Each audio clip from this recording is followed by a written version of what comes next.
And this episode was brought to you by DRAFTKINGS Sportsbook, America's top-rated sportsbook and app. Not only is it safe, but it is secure, and most importantly, Deke, it is reliable. And for all those first-time users out there, because we all were first-time users at one point in our life, if you use the promo code MOATS, that's a simple code, right, MOATS? Yeah, easy to remember. Can't forget that. If you use the promo code MOATS, though, you will receive up to $1,000 in deposit bonus money. So, Deke, stop wasting time. Let them know that they need to download the app and use the promo code. Me? You want me to do it? Yeah, let them know. You're the more enthusiastic person. Just tell them, say you download it. Come on, guys. Download it. You heard the man. Download the app, use the promo code, and get an opportunity to make a little money. I was going to say, do you bring Fichtner back? That's what's the options? Who would you look at? This is the issue. Fichtner, if he doesn't come back and Ben does Ben want to come back and have to play under a new OC? Bring back Haley. Well, this is the thing, right? In terms of Haley was good here. We loved him here. The problem wasn't Haley. We know what the problem was. Him and Ben didn't mesh. So it wasn't like the offense was broke under Haley. What did we criticize for Haley? We would say, man, he was too innovative, right? I think there were some screens I didn't like. Wide receiver screens. That and then they would say, man, instead of a 3rd-and-1 run, we're playing beyond the sticks. And we would hit on a lot of them, right? How many bombs we saw, but people didn't like that consistently because it makes your stomach hurt. You gotta, hey man, you only need 1 yard. Why are you taking a shot downfield? When it works, it's great. When it doesn't, it's kind of like how you view trick plays, right? Like, all right, as long as it's going good, I'm with it. So that was the thing with Haley that people, I mean, it made them sick. They couldn't take the ups and downs. Us as players, we got accustomed to it, which is why when I watch games, I'm like, I've seen worse. Trust me. Don't worry about it. Have you seen 4th and 1? We take a 60-yard bomb? I have. It's nuts. Wait till it works.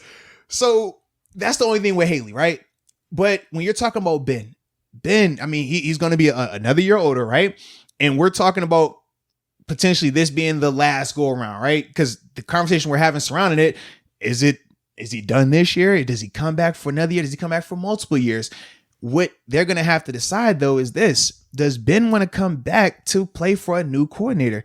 Play for somebody potentially that they might hire from outside the organization as well? Because think all his coordinators for the past couple of years have been promoted from within. These are guys he's been around. He's already known these guys. Now it's what, Canada then maybe? Right. So that's what I'm thinking. If you're going to do it, then it would need to be Canada to make sure that Ben is fine. But I don't know Ben and Canada's relationship because this was Canada's first year. And let's be real, Canada's the QB coach. It was job by title. I mean, is he really coaching 7? Like that's the thing. You know what I mean? As much as we talked about it, it's like, bro, he's not. I mean, now Canada, I will say this. He must have did something good with Mason Rudolph because Mason looked great. Mason came in and played well, but we know 7 doesn't need a quarterback coach. Before Canada was the coach, it was Randy Fichtner. So as much as we get on Randy Fichtner was a part of Ben's better years. So, I mean, it's depending on how you want to view it, man. Under Todd Haley as well. Well, remember how you brought up that cord cutting situation last year? There was some rumors floating around about that this year, I think, for the Colts game where it was where obviously, I guess Ben and his response kind of squashes that because he was like, "Oh, Fichtner was a part of that Colts second half." Yeah. But there were some rumors like, "Oh, that Colts second half, they shut off Fichtner's mic and it was just Ben and Canada going." Ben operated, yeah. So it just depends on how people, it's a lot that's gonna go into that. But if it's me, and the problem is this: the OCs that I would want, they're not going to be available. The OCs I want are going to be head coaches. Okay, Bieniemy, Dable. Dude, like, you see what their offenses look like. I mean, not even just having young, talented quarterbacks, just some of their designs, the timing of it. Man, I saw one play in that Bills-Colts game where literally just from start to finish, they ended up scoring. It was the play where Josh scrambles to the right and he ends up just flicking the ball over the top. Now, granted, people said, well, man, was that just a run? And he just kind of flicked it out there. My thing is, if it was a run, why would Dawson Knox be in the end zone? Why wouldn't he be blocking? So I don't think it was a run. I do think it was designed that way. It just kind of executed a little funky at the end of it. But the thing that I love was this. When they came out, they first give you the illusion that, okay, we're hurrying, right? So they hurry up to the line. Then from there, you see them do what? Okay, we're going to shift. So we started out with our formation to the right side. We bring the tight ends. We reshift everybody to the left. All right, now we got everybody over here to the left, Hurry. Then it was, all right, we're going to motion to the right. All right, motion has got to the right. Hurry. And then it's like, I'm still looking this way to the left. We snap the ball. Everybody goes left. Tight end leaks out to the backside. Josh rolls out to the right side, throws the ball to the touchdown. And that's why when they were like, man, I think that was a run play. Just flicked. I'm like, everything that I saw looked like that was designed that way because of the misdirection. And it's things like that where the play itself wasn't anything crazy, right? It was just no different than a tight end drag and a rollout. It was no different. But how you got to it was what made it special. How you get to it. These guys, in terms of the elite coordinators, they don't just line up in it. They build it. Because as a defense, if you build your formation, if you build what you're trying to get to, I have to adjust 2, 3, sometimes 4 times. Compared to if you just line up and you just say, oh, he's running right here to the corner of the end zone, Josh's going to roll out. All right, I'm about to stop this. This is easy. We don't see that. We're not seeing enough innovativeness. We're not seeing enough of just them being creative with this offense. And that's the coordinators. That's why we talk about Fichtner. That's why we talk about Canada. And why we're potentially talking about replacing those guys. But also why we highlight those 2 guys that I just named in terms of like I said, Dable up in Buffalo and then Bieniemy, because we've seen that creativity. We see how, man, you could take a basic run play, but the way they dress it up, it makes it work a lot more than if we do how we do, where we're just like, all right, get in the gun. All right, you motion over here, stop the ball, you pull, we're going right there. Stop us. It's like, okay. He used to hit hard. He don't hit hard like that no more. I mean, he still is good, but he ain't hitting the same way no more. So it changes things, you know? Yeah. And that's the difference right now, man. So I would love for any of those dudes, like I said, the 2 guys that I named, if they were available, but I think both of those guys are going to be head coaches next year, man. Okay. Yeah.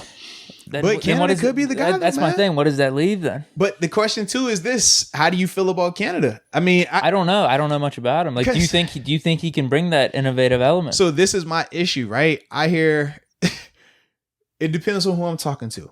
If I'm talking to Randy Fichtner doubters, then Canada is the next best thing. You want Canada. He's the guy that can take over.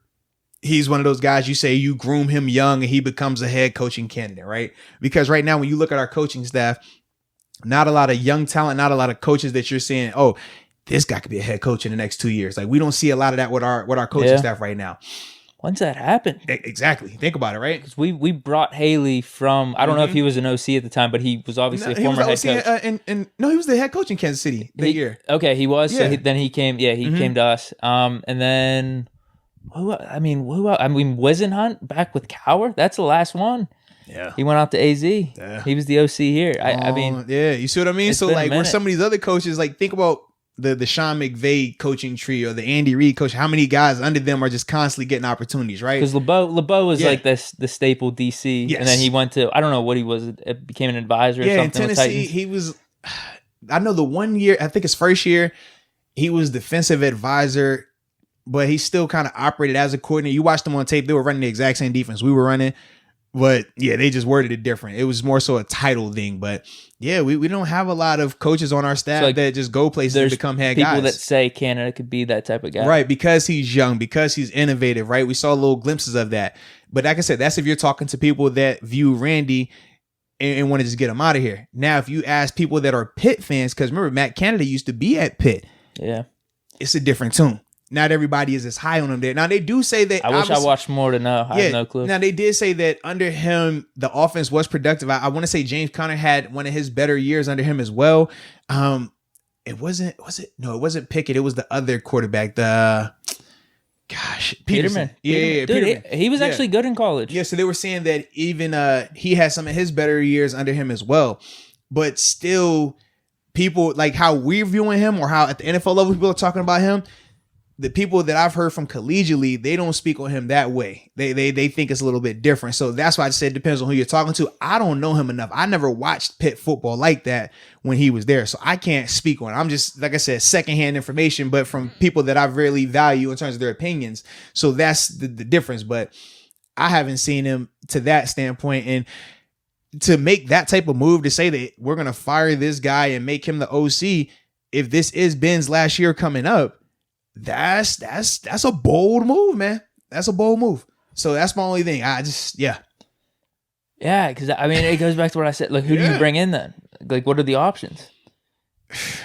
You brought up your 2 candidates, but you think they're going to be head coaches. Yeah. So I said, for me, I'm saying you got to go in-house. I think Matt Canada would be the guy by default. They just promote within, keeps Ben happy. And then after Ben retires or whatever the contract situation plays out, then I think they go out there and really do their whole job search. Let's go bring a guy, because by then I also think that within the next 3 years, I don't think Kevin Colbert will still be here.